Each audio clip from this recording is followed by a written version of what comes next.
কথাগুলো শুনবেন, একদম রাইট কথা বলছে।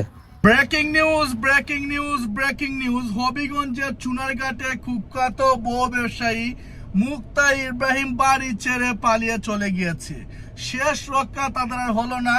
তারা লাইভে এসে হাত জোর করে ক্ষমা চাওয়ার পরেও এলাকাবাসী চুনারঘাটে সেই সূর্য সেনা সন্তানরা তাদেরকে রক্ষা করতে পারে না এবং তারা বলে দিয়েছে এটা মানা যাবে না। এবং দণ্ডবাজি প্রশাসনকে তারা দুইটা কাছ থেকে অভিযান চালিয়েছে তাদেরকে গ্রেফতার করার জন্য। এই হচ্ছে আমার সোনার বাংলাদেশ, এই হচ্ছে চুনারঘাট। মানুষ এতদিন একটা ভালো একটা কাজ করলে অনেক অনেক অনেক অনেক ভালো লেগেছে এবং এইটাই চেয়েছিলাম আমরা সবাই।